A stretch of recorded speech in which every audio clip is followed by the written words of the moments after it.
Spravím takú neštandardnú vec na úvod, nebojte sa. Bola by som rada, keby ste sa tu prítomnému tomuto, to je jak malá komunita, ako klubová komunita auditoriu, keby ste sa predstavili cez všetky role, ktoré momentálne v živote hráte, lebo je to veľmi dôležité a je to podstatné, aby ľudia chápali, že keď budete rozprávať o svojej skúsenosti, o tom, ako to vy máte, aby ste vlastne povedali, že koľko tých loptičiek žonglujete tak niekde hore v tom pomyselnom vzduchu. Tak Peter, ak sa nenahneváš, dám Daniele prednosť. Keby Danielka teda povedala, že momentálne tu a teraz som, kto som, a koľko rolí ja hrám v živote? Tak momentálne tu som a hrám rolu pracujúcej ženy, pracujem ako advokátka, hrám rolu matky, hrám rolu manželky, hrám rolu dcéry, hrám rolu sestry,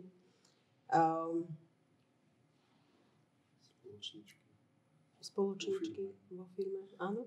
Aj spoločníčky. A už sme pri tom. Tak tam sa asi zatiaľ až tak úplne, akože vidíš, nestotožňujem s tým úplne. Tak že to neprišlo ako na prvú. Áno, ale tak to je tak všetko, čo ja v túto chvíľu tak vnímam. OK. V prípade Petra, aké máme všetky role? Aké role, no? Ja mám... Tých rodinných mám menej, takže áno, tam som syn, brat. Tá syn je tá najzložitejšia, lebo som syn, spoločník, kolega, nadriadený, podriadený. To je stále s tým človekom. Len v rôznych pozíciách a rôznych momentoch. Takže tak. A potom ešte v tom rodinnom živote tak som partner. Rodič ešte nie som. No dobre, tak áno. Teraz 4 týždne máme chlpat ešte nie, áno. Takže tak. A okrem tej rodinnej firmy ešte máme nejaké iné, máme nejaké malé startupy, projekty, potom na našej komore, takže to je stavovskej organizácii, tam mám nejakú pozíciu, takže ja sa v tom niekedy tak strácam. Ale ja som ja, tak. To je tá moja najobľúbenejšia rola. Robím to, čo ma baví a to, čo mám rád. A keby ste mi mali takými krátkými jedno-dvojslovnými prívlastkami pomenovať, že ten tretí subjekt v tomto našom pomyselnom dialógu, a to je to vaše rodinné podnikanie, predstavte si ho ako objekt, dobre? Že momentálne, aký je momentálne, čo žije, v akej je kondícii, o čom je to vaše rodinné podnikanie momentálne? Tak to naše rodinné podnikanie je teda najmä o Peťovi, ja to tak ako keby vnímam. Peťo je vlastne ten líder, ktorý dáva tomu presne aj tú dynamiku a ktorý to vlastne štartuje aj v nás tých všetkých ako keby ostatných. Peťo je ten, kto proste ide s tou vlajkou a my tak za ním cestujeme. Tak toto obrazne vidíte, Danielka? Určite. Alebo tak toto vidíš ty? OK. To je pekné. Si to predstavil? No tak chvíľu si tak ten... No, tak sa povedz. Tak to precitujem chvíľu, áno. A ja ako vnímam, tak zároveň, ty začal mnou, ja som si predstavil tú firmu, akože, že kde je a čo je v akej pozícii, tak je tam milión pohľadov, že aké je to, že celkom sa mu darí, že máme super ľudí, že máme veľké plány, proste chceme ďalej meniť sa raz, takže že to také... niekde môžem povedať, že dynamické obdobie, ale ja si mám pocit, že stále v tom biznise je to dynamické obdobie. Aké obdobie? Dynamické. Ale zároveň akože je to dobré, že my sme pred 5 rokmi, 6 skoro zbankrotovali, takže proste je to super. Akože, že to je podľa mňa, ako sa človeku posúva. Ten týždeň som počul taký podcast a tam hovoril ten podnikateľ, že myslím, že Buffett to povedal, že keď do 30-ky nezbankrotujete, tak nikdy z vás nebude dobrý podnikateľ. Že podľa mňa človeku sa tak posunú tie hranice, že ak stojí pred bankrotom, tak vlastne už potom tie menšie problémy sú v pohode. Takže je to super proste v tej firme. A keď sa na ten objekt pozrieš, aký ti pripadá? A tým pripadá tie emócie. Vaše podnikanie. On vie, lebo viete v coachingu emócie, zasa tie emócie. Ja viem, ale ja neviem, to je proste môj problém. Ja emócie, to je ťažké. Aký im pripadá? Pekný, milý, dozrievajúci, plný ambícií, plný energie.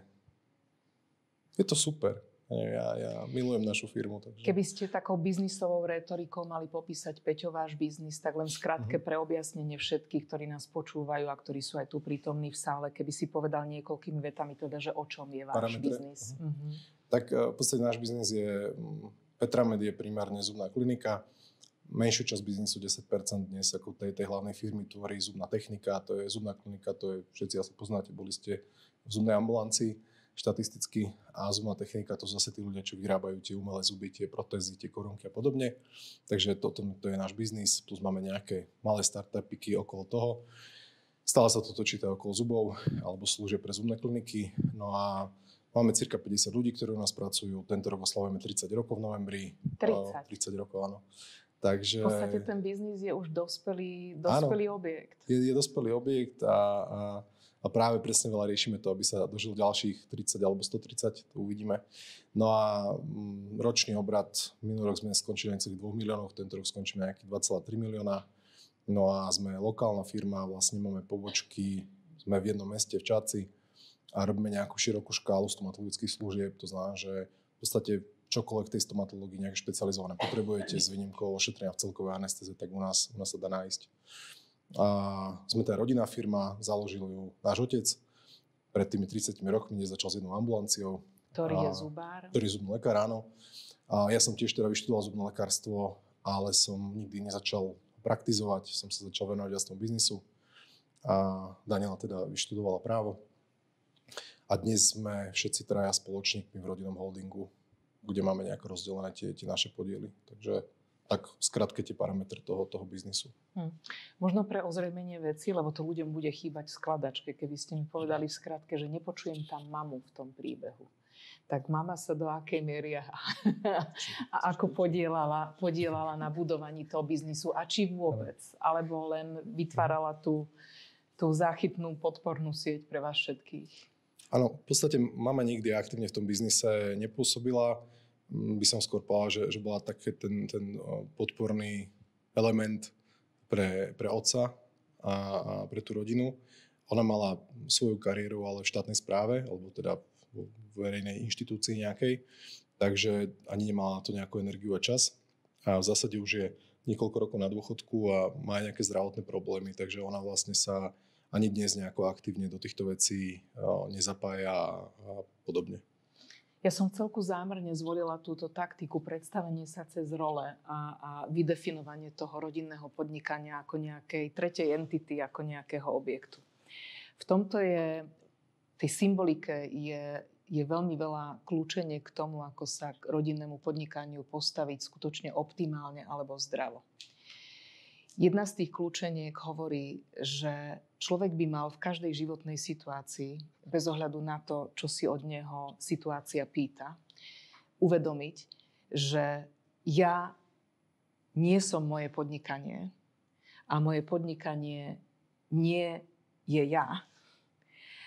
A neustále proste udržiavať ten odstup, ale optimálny, zdravý odstup od toho, že naše rodinné podnikanie je vlastne ten tretí partner do tej samotnej hry.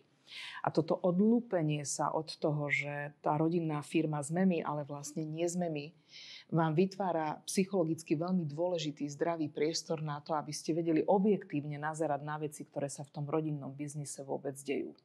Teraz teoreticky sa toto povie ľahko.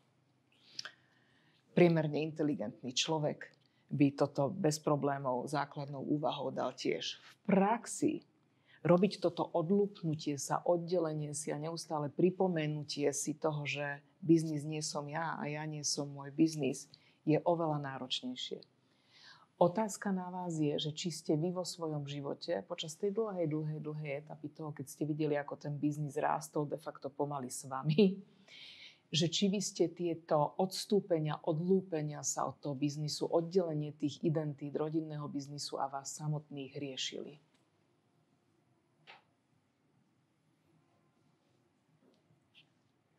Tak v podstate v tom veku, keď ocino bol vlastne ten, kto celý ten biznis rozbehol, ocino bol ten, kto bol teda ten zubný lekár a bol ten, kto skutočne do začiatku naozaj ako 12-14 hodín denne pracoval, čo bolo veľmi pre neho náročné. Čo si ty aj, Danielka, pamätáš ako dieťa? Áno, to si ja vlastne pamätám, lebo on začal v tom 93. súkromne podnikať, takže to už vlastne som bola vo veku, kedy som to vnímala. To znamená, že tým z môjho pohľadu ako keby veľmi zásadne trpela tá rodina a my ako deti. Ale samozrejme v tom čase človek ako keby to nevníma tak, že ale zároveň máme určitý štandard toho žitia, proste cez istú optiku kvalitu toho dieťaťa. Života, ako keby ten biznis a chod veci zabezpečoval. Áno, ale cez tú optiku toho dieťaťa je to proste o tom, že človeku chýbajú vlastne tie vzťahy v tej rodine. A tým pádom proste ten biznis, to podnikanie, tak ako sa rozvíjalo, bolo vlastne neustálou súčasťou tej našej rodiny, pretože tak ako aj rodičia, jeden aj druhý, ako prichádzali domov, tak sa proste bavili o tej práci, o tom, ako prežili teda ten deň, ako to teda vyzeralo v práci jedného aj druhého, takže my sme v zásade boli určitým spôsobom stále vťahovaní do tých vzťahov pracovných a toho podnikania. Ešte keď máte, Danielka, mikrofón, sa ťa spýtam, že či si niekedy mala pocit, že možno otec dáva podnikaniu prednosť pred tebou? Takto som si nikdy takúto otázku ako keby nekladla. Ja mám vlastne s otcom veľmi dobrý vzťah a vždycky to bolo o tom, že keď som mala teraz stále, ja taký pocit a mám ho stále, že pokiaľ som jeho potrebovala, tak vždycky tam pre mňa bol. Áno. Takže tým pádom som nikdy nemala ako keby taký pocit, že by tu bolo ako keby prednosť toho podnikania predo mnou. Uh-huh. A Peter to mal ako? Ja musím povedať, že je to vlastne ten zásadný rozdiel. Daniela je o 8 rokov staršia odo mňa. To znamená, že keď otec v 93. začal podnikať, ona mala 11 rokov, ja som mal 3. Takže vlastne aj to vnímanie tej situácii v rodine a tá neprítomnosť toho otca a zameranie sa na to budovanie tej firmy bola úplne iná, lebo v rôznom veku sme si prechádzali rôznymi potrebami, rôznym vývojom. Áno. To znamená, že pre mňa to bolo vo veľa možno kritickejšom a zložitejšom období. Naozaj, že ja som mal 3 roky a otca som vydával v sobotu a v nedeľu a veľakrát ešte v sobotu robil, to znamená, že v nedeľu. Lebo ja som ako dieťa samozrejme chodil spať skôr, ako on sa vrátil z roboty. Takže to bolo akoby, že úplne iná story, by som povedal. A neviem, či som to niekedy vnímal, že, akoby, že by tú firmu kládol, teraz spätne, keď som myšľal, že predo mňa, ale skôr som vnímal, že tam nie, že ako ja som nebol to blaming, akože, že by som obviňoval tú firmu. Ale chýbal. Ale áno, akože chýbal a mnohokrát vlastne až potom som si niektoré tie veci až spätne v tej dospelosti začal uvedomať. Takže určite toto malo ten vplyv, ale ako ja s ním tiež som mal veľmi dobrý vzťah, lebo je treba povedať, že my sme si spolu ten čas veľmi cenili, ktorý sme spolu mali, aj keď bol veľmi krátky a intenzívny, áno, že 2 týždne v roku sme spolu šli na dovolenku, to bol taký čas, ktorý bol vyslovený, že pre nás, že vtedy nepracoval, nedvíhal telefonáty, aj keď spätne ako dospelý si uvedomujem, že asi to nie je z tých 50 niekoľko týždňov v roku akože hodný pomer, ale ako bolo to tak, ale vlastne až potom do dospelosti náš vzťah sa možno začal trošku komplikovať, keď som začal pracovať vo firme. To znamená, že toto je zase rozdiel medzi nami dvoma, že tým, že Daniela nikdy vo firme aktívne nepôsobila ako na nejakej operatívnej pozícii, vlastne pracuje, robí nám právne služby ako externý dodávateľ, nazvime to takto. A kdežto ja som dennodenne od školy vlastne ešte v jednej kancelárii, doteraz sedíme v jednej kancelárii a celý ten prerod a transformácie, všetky zmeny vo firme, ktoré sme potrebovali robiť, tak to boli akože veľké množstvo konfliktov, akože na dennej báze, ak nie niekoľkokrát denne. A to neskutočne naštrbil náš vzťah.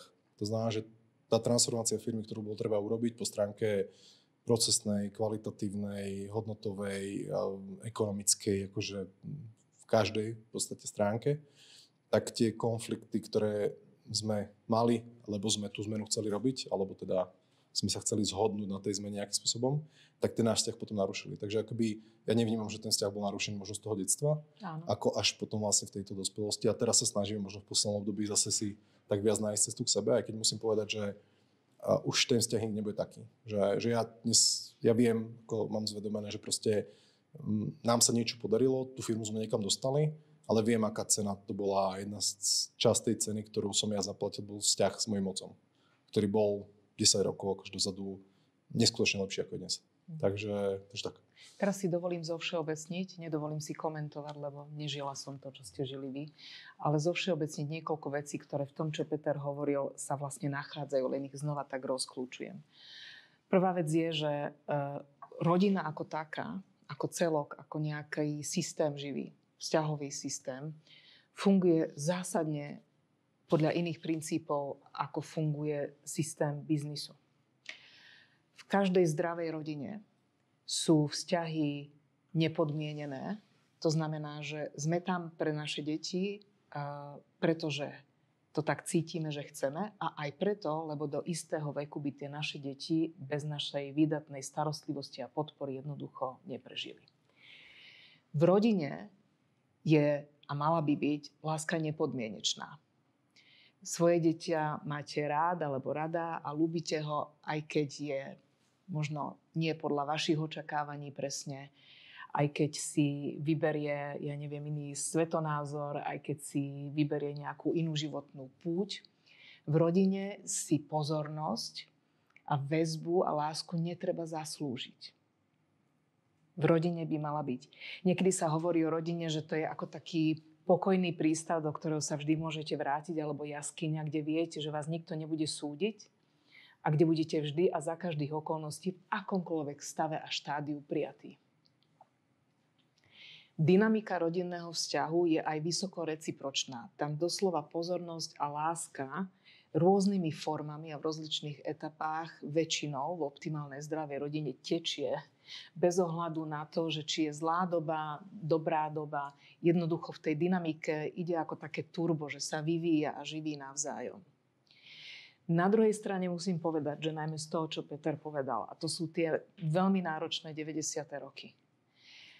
Bolo to obdobie, kedy mnoho ľudí pocítilo príležitosť a šancu sa ako keby prejaviť alebo zhmotniť niečo vo svojich životoch prostredníctvom podnikania. A bolo to turbulentné obdobie. Pozerám sa na vaše tváre, predpokladám, že mnohí z vás ho aktívne žili a budovali možno svoje vlastné firmy, kedy podmienky zďaleka neboli predvídateľné, kedy boli úvery drahé, kedy jednoducho sme vlastne ešte podnikať ani nevedeli, ale každý to skúšal a robil najlepšie, ako jednoducho vedel. Mimoriadne náročné, ťažko plánovateľné. My tu máme generáciu detí, takýchto podobných Petrov a Danieli a Andrejí, ktoré vyrastali v rodinách, kde jednoducho kvôli podnikaniu niektorého z člena rodiny, otca či matky, tá mama alebo otec doma často chýbali. Je dôležité si uvedomiť, že tá sebarealizácia, naplnenie a zhmotnenie nejakej svojej predstavy o tom podnikaní sú v podstate veľmi zdravé momenty pre vývoj, dajme tomu toho podnikateľa alebo podnikateľky, aj nesmierne dobrodružné a záživné. Najmä, ak to, čo robíte, tomu naozaj aj veríte a ešte to robíte aj s vášňou.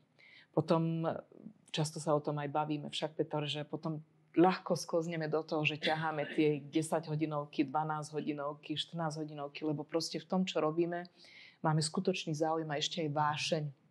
A tam si človek veľmi ťažko uvedomí, že kedy je už dosť. Ale nič to nemení na tom fakte, že takýto rodič absentuje, doma chýba.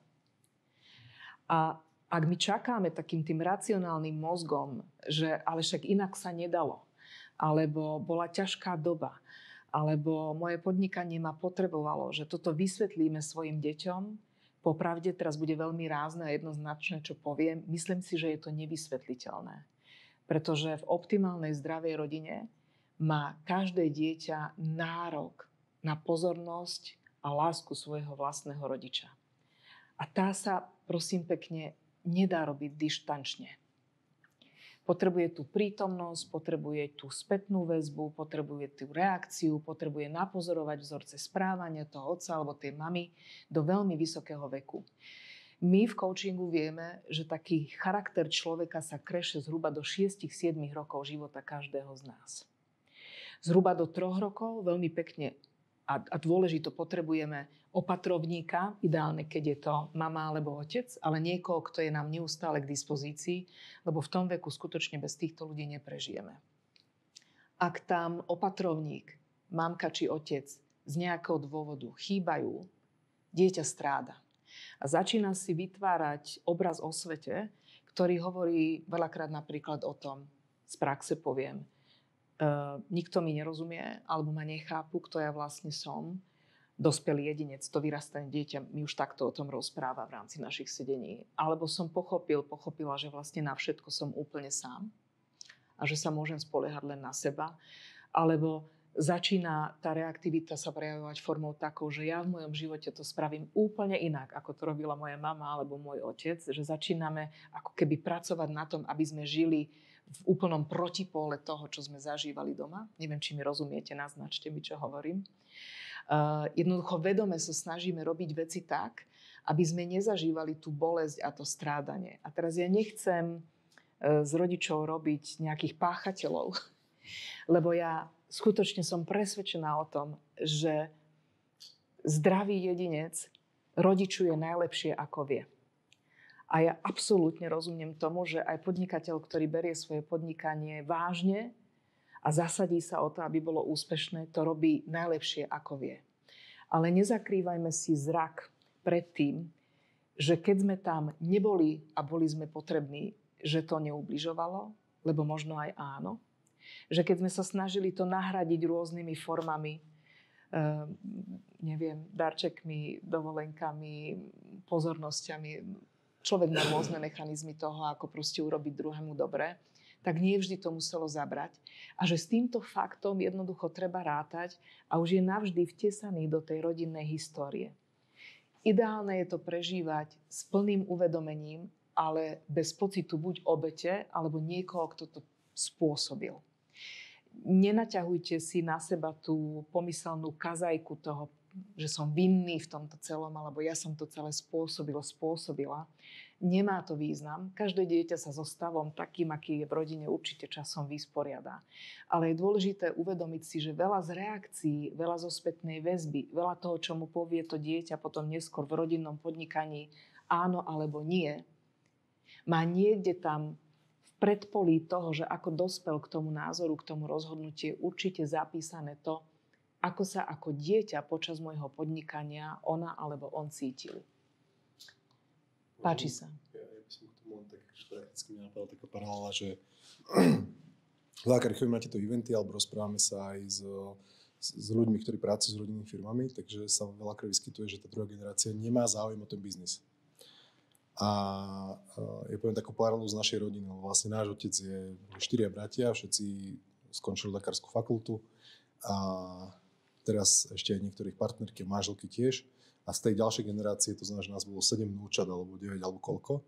Tak ja som najmladší, ja som akože jediný posledný, ktorý išiel na medicínu študovať, keď zubné lekárstvo a medicínu.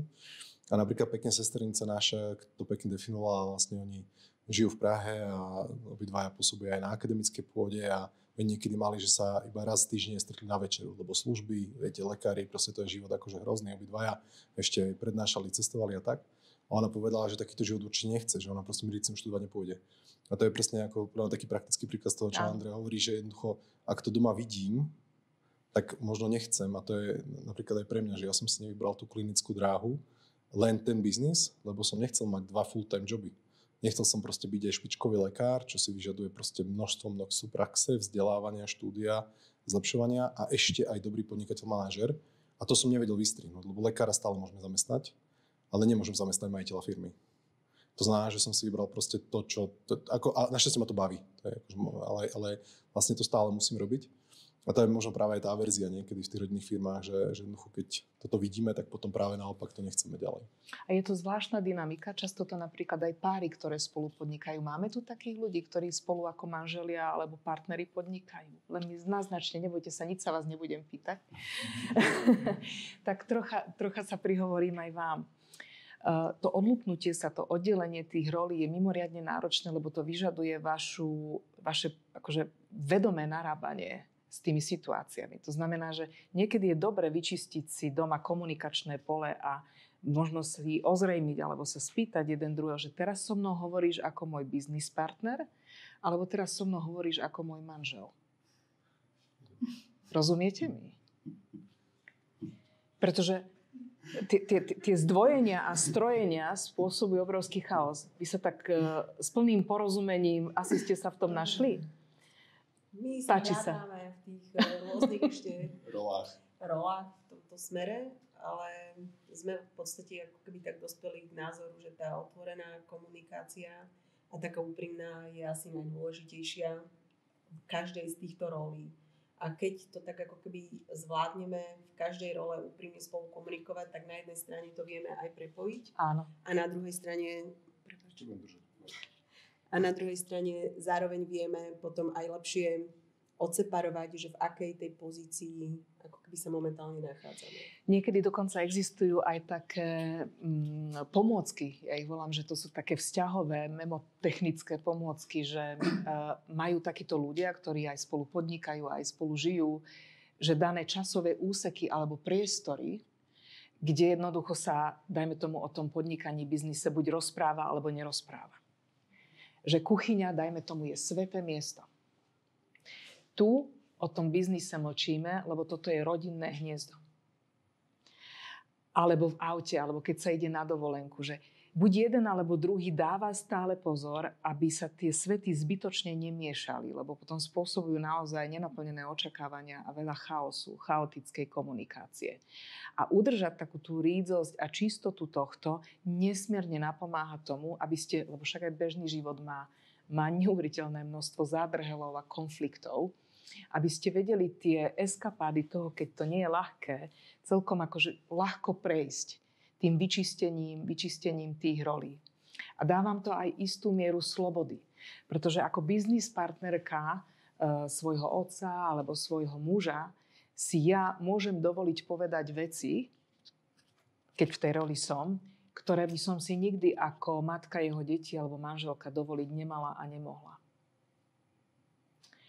Dávam vám to slobodu v tom, aby ste sa vedeli ukotviť a usadiť v tej roli a byť tam proste kompetentní, byť tam zdravo sebavedomí a narábali sami so sebou tiež s láskou a s úctou. Lebo len človek, ktorý si váži svoj prínos do toho biznisu alebo svoj prínos do tej rodiny, si dokáže zdravo stanoviť hranice, si dokáže potom povedať áno alebo nie tomu, čo sa nám deje, dokáže si nárokovať na veci a dokáže otvorene hovoriť a presadzovať, na čom mu záleží. Znova, znie to teoreticky, predpokladám, že veľmi presvedčivo a fantasticky, ale v tom bežnom živote si toto ustáť a zvedomovať, to je v podstate ako keby ste sa stále udržiavali v nejakej kondícii. Takéto conscious, to vedomé narábanie sám so sebou a s tou rolou vás de facto ochráni. To je ako budovanie si imunity pred veľkými problémami alebo nedorozumeniami. Mňa ešte pri tom, Andrej, napadlo, keď hovoríš, že to jasné nastavenie tých rolí, že sme mali také obdobie vo firme, kedy vlastne ocino bol stále, že majoritný vlastník, takže nejakých 70 alebo 60% akože podiel vo firme mal, teda sme boli iba dvaja. A zároveň sme obidvaja boli konateľmi, zároveň ja som bol riaditeľom, ale on bol vedúcim lekárom, takže môjim podriadeným. Ale zároveň vlastne bol konateľom a zároveň bol majoritným akože vlastníkom. A teraz akože pri tých debatách vo firme, takže že vlastne kto sa s kým rozpráva, že je môj podriadený, je môj rovnocenný partner, je môj ako keby nadriadený, lebo ja som riaditeľ, ale on je majoritný vlastník, ktorý máš odvolať. Že akoby, a ešte plus je to otec a syn, stále sme otec a syn boli, že to je neskutočné a podľa mňa je to jeden z tých príkladov akože nezvládnuté tej transformácie. A nezvládnuté transformácie z pohľadu vlastne presného predania, jasného rozdelenia kompetencií, či už toho manažerského, potom toho majetkového. Že jednoducho toto, presne keď to nezvládame, tak to spôsobuje takéto situácie, ktoré sú potom, jednoducho, kto má vlastne to právo veta v tej chvíli. Že o čom sa rozprávame, lebo niekto, asi to všetci poznáme z firmy, že v čase krízy proste niekto musí mať to právo veta. Akože je super, ja som zastanca slobodnej firmy a liberálneho prístupu na manažmente. Naši manažéri majú rovnocenný hlas pri mnohých rozhodnutiach, no ale proste prišiel COVID, tak akože musí byť jasná cesta. Nemôžeme debatovať pol roka o tom, aké zavedieme opatrenia. A to je presne ten problém, že v tých ťažkých chvíľach, keď toto je takto pomixované, tak kto je ten, kto v tejto debate alebo v tejto veci má vlastne navrch? Konateľ, riaditeľ, vedúci lekár, majiteľ, akože že kto? No, podľa mňa je toto akože veľmi náročná, toto bola veľmi náročná situácia, lebo proste v tom čase aj Peťo mi stále volal, aby proste zo svojho uhla pohľadu sa vysťažoval ako keby na toho ocina. Potom mi ocino volal, aby sa zo svojho uhla pohľadu vysťažoval na Peťa. Tu si ešte nebola spoločník. Áno, tu som ešte bola spoločník, no a najhoršie na tom celom bolo to, že každý zo svojho uhla pohľadu z toho, aké osobnosti sú, aký majú charakter, akú majú povahu, mal pravdu. tu sa proste nedalo, ako keby musela som povedať, že áno, akože aj to tvoje videnie vecí, áno, proste bohužiaľ bolo to ako keby veľmi náročné. Ale presne ako hovorí Peťo, preto bolo podstatné, aby sa zadefinovali, že v akej role, v akej pozícii kto v tú chvíľu vystupuje. Viete, v business entite sa postupne tá dôvera buduje. V rodine vychádzame predispozície z hypotézy, že tá dôvera tam je. No na koho sa budem spoliehať, ak nie na vlastných, však na vlastnú krv. Takže je to také zvláštne, keď sa to tiež takýmto spôsobom ako keby mieša, ale je veľmi milé, ako ten otec hľadal útechu a porozumenie práve u tej dcery. To je také, lebo otec a dcera dynamika, to je na vlastnú talk show medzi nami. Je to veľmi silný, veľmi intenzívny vzťah, ale vlastne ukazuje to na to, že Danielka, ty si bola zrazu ten element v tej rodine, ktorému zdá sa obidve strany plne dôverovali. Prišli a vyplakali sa tam na tvojich ramenách. No, ja som bohužiaľ nemohla pomôcť, lebo proste keď každý z nich mal pravdu, tak akože ťažko sa hľadá to riešenie. A teraz to tak prelepím takým humánnym, takou človečinou, že opäť, ak chceme vyžiť tie svoje vzťahy a chceme sa v nich cítiť dobre, platí zásada, že si musíme dobre rozmyslieť, že či chceme byť láskaví, alebo či potrebujeme mať pravdu. To je náročné. Okay. V biznise je to bitka argumentov, názorov, čísiel, protichodných úhlov veľakrát, však konfrontácia. Do biznisu toto vypravdovávanie a argumentácia ako zdravý prvok bezosporu patrí. V prípade rodinnej dynamiky by sme znova mali byť si dostatočne vedomi toho, čo to stvárame a čo sa s nami deje. By sme mali zatiahnuť tú ručnú brzdu, ako keby haltovať sa vtedy, keď zrazu pocítime, že už sa viac snažím mať pravdu a možno ubližujem aj sebe, aj tomu druhému, len v mene mojej pravdy, ale de facto prestávam byť láskavý. Takže v rodine sa treba zastaviť, troška sa vycentrovať a povedať si, že v konečnom dôsledku, o čo nám tu ide? No, aby nám bolo spolu dobre, aby sme si vedeli byť navzájom podporou. V prípade biznisu ide o ten výkon toho biznisu, o nejakú misiu toho biznisu a Peter, si pamätám, mi rozprával, že jeho vízia Petra Medu a takého baťovského systému mesta, vzdelávania je obrovská. Neviem, či sa zmenila za tie roky, ale ja si ju pamätám. Stále to tam je super. On má proste do detailov už nakreslené, ako čo z toho by všetko mohlo byť. Tá vízia a tá misia nesie zmysluplnosť toho biznisu ako takého. A tam tá argumentácia a konfliktnosť jednotlivých situácií samozrejme prirodzene patria. A znova je to o tom zdravom oddelení. Chcem sa spýtať na jednu kľúčovú vec a to je zverenie rodinného biznisu vám. Prvé, čo ma zaujíma, je to načasovanie. Že keby ste vy z vlastnej skúsenosti, teraz keď sa spätne obzriete, mohli povedať, alebo vysvetliť, alebo možno, že ak si dovolíte, tak aj poradiť, že podľa vášho úsudku, v akom momente je to ideálne načasovanie, čo sa týka vyzretosti vzťahov aj stavy toho biznisu na to, aby sa teda definitívne to žezlo odovzdalo a predefinovali sa tie role pri nástupníctve. Existuje vôbec ideálny čas? Možno skrátka, ako to u nás bolo. Dobre. Potom nejaký ten ponaučenie, ako si myslím, dobre. že to bolo dobre. Tak prezrať. A v podstate u nás to bolo tak, že ja som študoval na vysokej škole v nejakom 3. ročníku, to znamená, že som mal nejakých 21 rokov, keď otec si s nami sadol oboma, povedal, že ja teda študujem zubné lekárstvo a on má zubnú ambulanciu, už tedy tá kliniku, ale proste tu zubný biznis. Daniela vyštudovala právo, má advokátsku kanceláriu, žije v Košiciach, čo je teda mimo nášho biznisu, takže ja preberiem tú kliniku. Takže akože ona nemá očakávať žiadne, ako pomohli jej inak, povedzme, majetku, to je jedno, ale akože ona nemá mať očakávania, akože nejaké majetku napojiť na biznis a vlastne ja ten biznis preberiem. A vtedy som dostal prvý podiel teda vo firme, 4%, ak sa nemýlim, to bolo. taký zaväzujúci by som to nazval. Ale vlastne to bolo v tomto asi veku. No a potom vlastne následne ja som skončil teda školu, začal som v tom biznise pracovať, teda z nejakú víziu, že ten biznis... Aj si hneď dostal výplatu? Dostal som výplatu takú ako náš začínajúci lekár, čo v tej dobe bolo 700 eur hrubom, nejakých 9 rokov dozadu. A akurát problém, že naši lekári mali prémie z obratu vyrobených peňazí a ja som nevyrábal, takže som nemal tie prémie. Aha. Takže potom sme to nejako museli časom premodifikovať, ale v podstate som to od všetku vnímal, že však tá firma bude moja, tak nemusím teraz riešiť, či zarábam primerané peniaze. No ale potom som ten podiel sa navyšoval a tak ďalej na základe nejakých debat, že keby sa aj otcovi niečo stalo a tak proste aby som, keď už ja v tom biznise robím niekoľko rokov, tak aby som mal aspoň ten majoritný hlas tam, lebo by sa nestalo, že tam zrazu prídu rodinní členovia, ktorí o tom biznise vôbec nič nevedia a budú to mať majoritu hlasov. No ale potom, keď sme začali vlastne detálnejšie riešiť tú transformáciu pred 2-3 roky plus minus v tomto období, tak sme sa vlastne teda zhodli, že aj Daniela by mala mať a bude mať nejaký podiel. A teda od minulého roku máme rodinný holding, kde... To bolo rozhodnutie aj otca, aj tvoje, aj Danieline? Ja si myslím, že som to tak trošku akože inicioval. Ja som od začiatku vnímal, že proste nejakým spôsobom do budúcna sa s Danielou chcem vyrovnať, že neprišlo. A čím to bolo pre teba dôležité? Neviem, akože...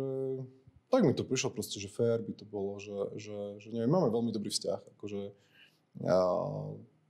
spolu a vieme spolu aj dobre spolupracovať a fungovať. Ja si myslím, že nám aj to dobre teraz funguje v tom biznise, keď niečo potrebujem prebrať, každý sa je aj osobnosti proste trošku iný. Daniel ten efektívny operatívec výkonný tu a teraz, ja som ten futuristický vizionár, ktorý proste žije za 30 rokov. A takže sa super doplňame a tým pádom to aj funguje, keď nejaký problém spolu riešime. A zároveň nám to super fungovalo za tie roky, lebo vlastne ona vôbec nemala očakávania od toho biznisu. Takže presne aj keď sme sa jej obidva sťažovali, tak to bolo super, lebo jej sa to netýkalo vlastne. Áno. To bolo výborné. No a takže vlastne sme sa teda dohodli, že budeme mať nejaký podiel aj vlastne minulý rok rodinný holding, kde Daniel teda je spoločníkom a ja som niekde pred 2-3 rokmi, kedy sme zriadili tú pozíciu riaditeľa. Tak 2-3 roky, takže okolo 30-ky vlastne som prebral keby operatívne riadenie firmy. Takže nejaký 21 prvý podiel, a potom nejaký minoritný, významnejší a okolo 30-ky, že som prebral to. A aj tie kompetencie išli v súlade s tým postupne? Musel si ich pýtať, alebo ti boli automaticky dávané?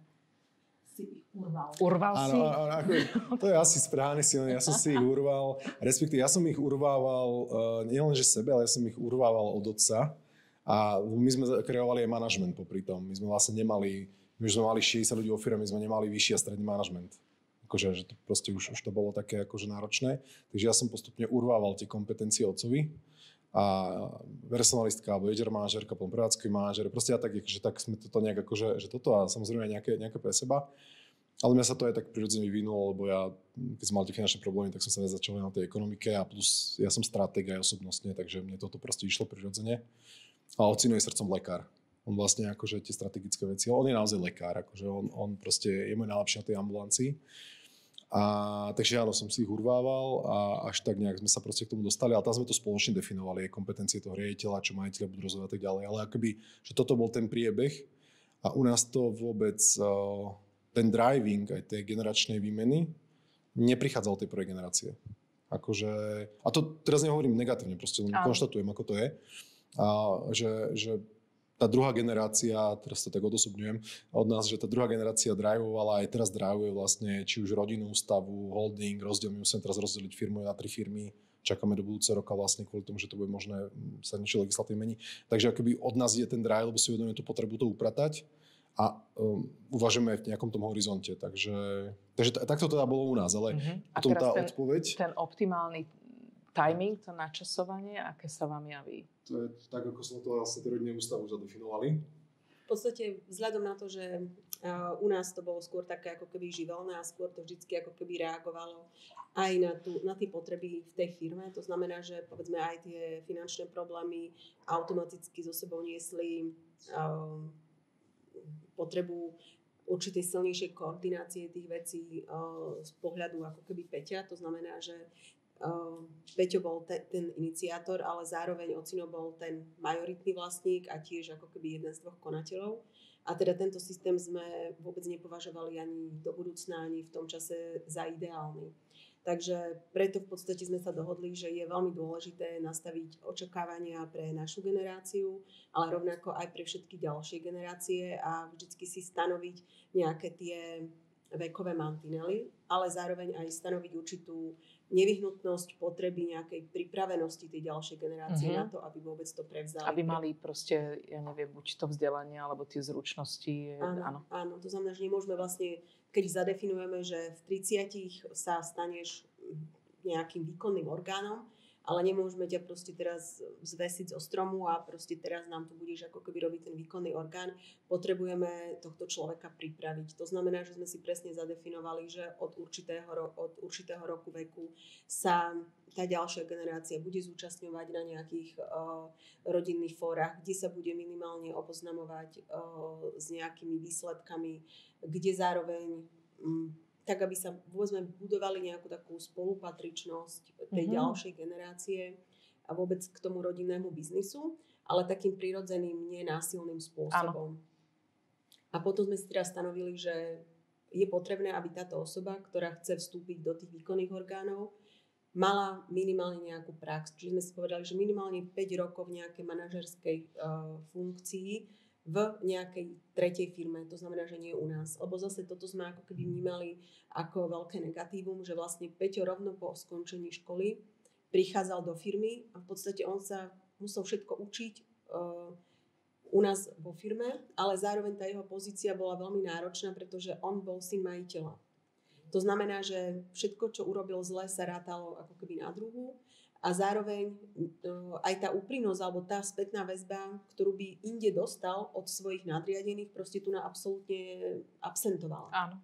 Čiže preto sme si stanovili, že každá tá ďalšia generácia je potrebné, aby nabrala tie zručnosti, ale nech ich naberie niekde inde, čo považujeme za nevyhnutné a až potom nech prichádza ako keby k nám do firmy.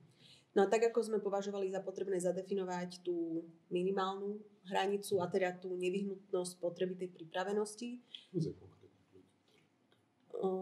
Ja si čísla nepamätám. Počkaj, to povedz, ako čísla potom.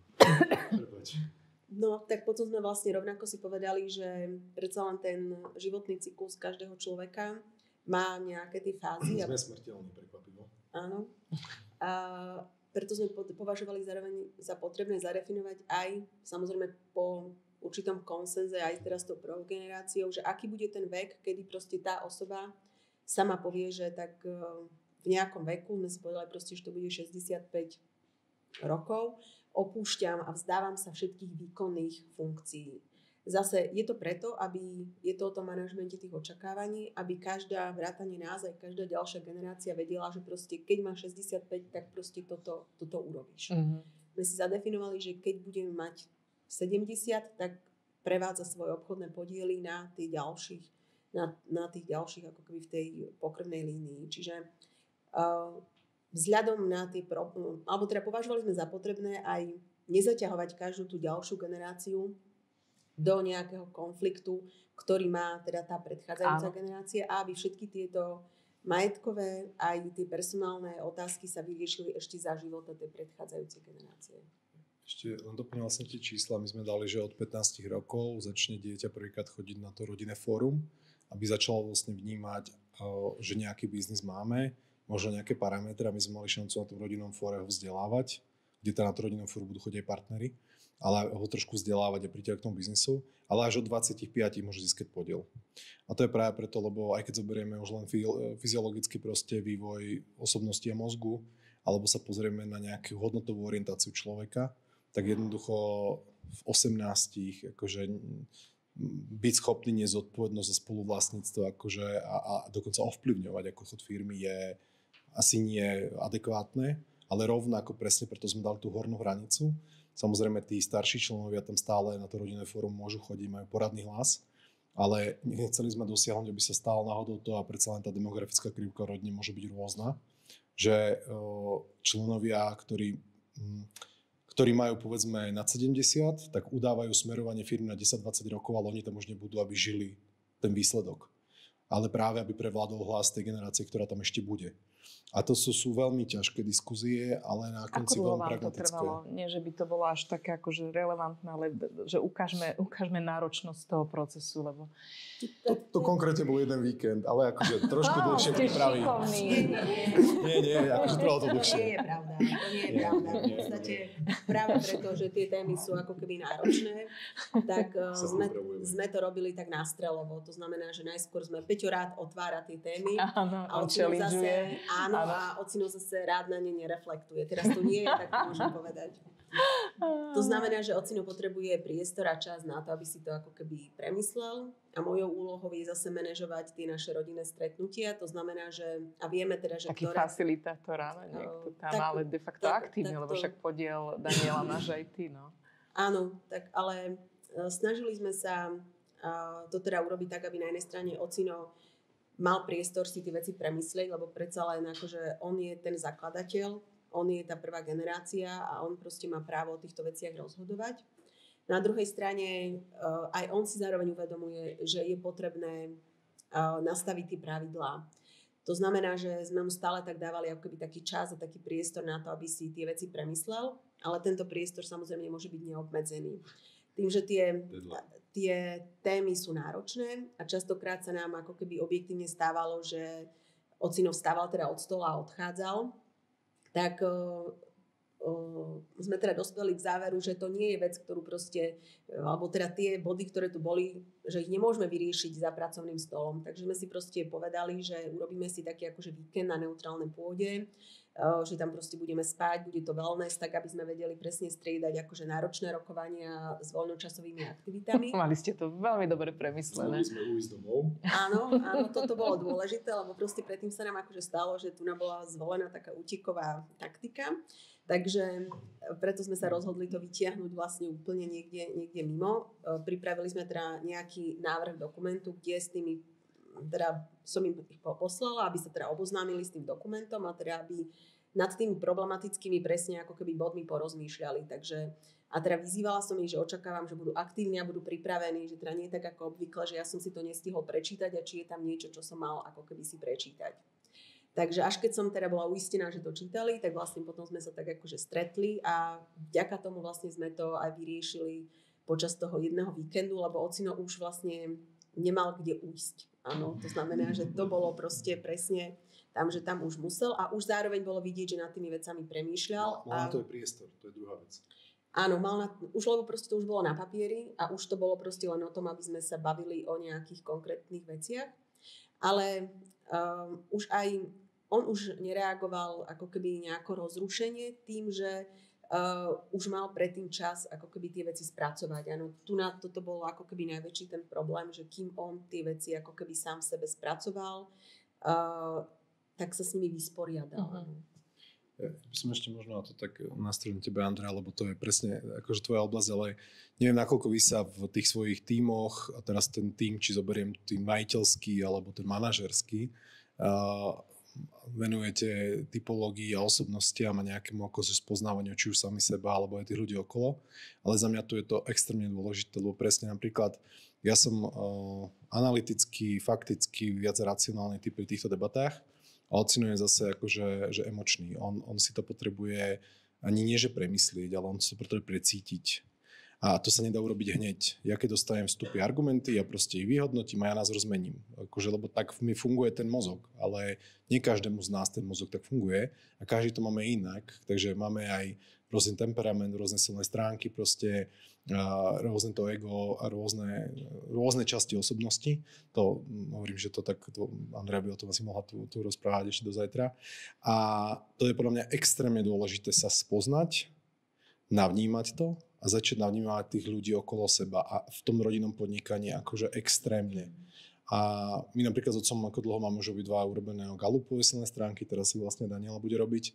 A aby sme sa akoby dokázali tie svoje silné stránky vnímať, ale vďaka tomu pochopím nielen seba, ale začnem chápať, prečo ten druhý to má inak, že je to úplne normálne, že to má inak, že on, že ujde od toho rozhovoru, že proste no tak to má. a musíme nájsť tú atmosféru, a ako aby sa to nedialo. Takže ako za mňa toto strašne pomáha, možno tam vôbec začať. To sú predpoklady vôbec na to, aby takáto, ako ste to v slovenčine nazvali, lebo Constitution, Family Constitution, rodinná je to v angličtine, dokonca rodinná ústava, no vôbec mohla byť a ratifikovaná. Áno. Tak ja sa tohto zachytím, lebo je to podstatné. Viete, každému z nás ten život plynie a máme kopec víziev, čo od nás vlastne ten život a profesia a aj rodina a tie role, ktoré napríklad aj vy ste tu vymenovali, neustále očakávajú. Minimálne v realizácii takej tej profesnej je veľmi dôležité pochopiť, že kde sú moje silné stránky a kde sú moje slabé stránky a otvorene o tom komunikovať a rozprávať. To je to, čo naznačoval aj Peter. Keď človek pozná, kde je špička a takmer neprestrelný, že to dáva rýchlo a efektívne a bezchybne, pretože na to má prirodzené svoje danosti a vie o tom hovoriť a v rodinnom biznise sa tak, ak sa dá, lebo tam je väčší manevrovací priestor, to predsa nie je veľký podnik alebo korporát, ak sa zadelia tie kompetencie a právomoci adekvátne tomu, kde sú silné stránky tých rodinných príslušníkov, zrazu príde aj taký ten moment toho nadšenia, väčšej výdrže. Zrazu proste tie výsledky sú zreteľné, merateľné a viditeľné. Človek samotný, ktorý sa v tom našiel, je samozrejme rád, pretože ho to nabíja. Zbytočne sa netrápi povinnosťami a robením vecí, kde sú zasa jeho slabé stránky a nerobí to.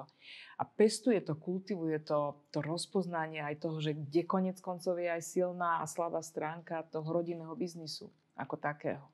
Takže vsadiť človeka do toho, kde mu to ide, kde to reže a poznať to, kde tá oblasť je ideálny predpoklad na to, aby aj stúpala spokojnosť v rámci toho podnikania. A nesiliť sa do pozícií alebo do rolí, ktoré sú v úplnom protiklade. Tuto na Daniele tak krásne počuť presne takú tú čistú, tú právnu, tú čistotu, že úsek číslo 1, úsek číslo 2, potom sa potrebovalo spraviť nasledovnú, mali to takýto kontext, takéto vzťahy. Počuli ste však takú tú razanciu, tú systematičnosť a tak ďalej, no tak môj predpoklad takto na prvý náhľad je, že asi toto Danielina silná stránka bude. Peťo, je to tak? Jednoznačne. Takáto triezvosť, pragmatičnosť, také, že držme veci naozaj, tempo musí dojsť k nejakému súladu, zhode. Niekto tu proste musí zostať príčetný v tomto celom. Viete, že obrazne to pomenúvam, že to je tiež využitie toho, kde ona je silná. A keď tá rodina pochopí, že to je ako hudobný nástroj, že wow, na tieto struny my vieme hrať, tak toto použijeme pre dobro veci, tak je to fakt výborné, že to má blahodárny účinok.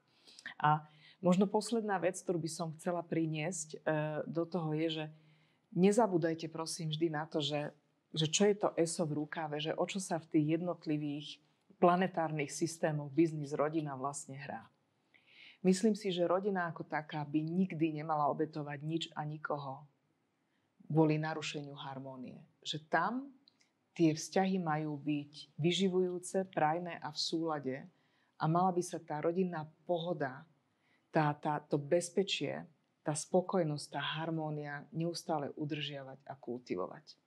Business by definition je postavený na udržateľnosti, na naplnení nejakej predstavy alebo vízie toho pôvodného zakladateľa a všetkých následovníkov, ktorý musí byť ale zdravý a prosperujúci, pretože jednoducho prosperita a pokrok sú nevyhnutné na to, aby biznis dýchal.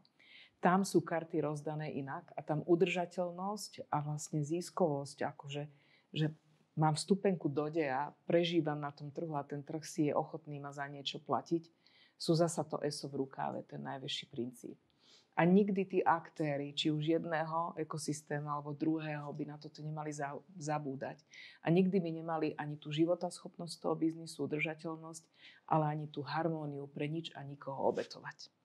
Tak toto by bolo také záverečné slovo toho dnešného nášho sedenia.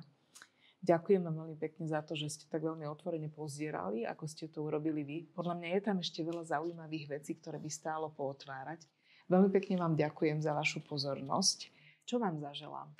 No možno, že aby ste držali minimálne tie dva ekosystémy, tie loptičky zdravo tam niekde vo vzduchu, lebo potom viete na konci dňa, keď nám to všetkým už dokliká, tak asi nám nevyrijú na hrobný kameň, že koľko sme mali obrad alebo koľko protéz sme spravili. De facto na tom konci dňa, pri tom poslednom výdychu, aj tak ide o to, že či sme ľúbili a či sme ľúbení. Tak vám veľmi pekne ďakujem za pozornosť.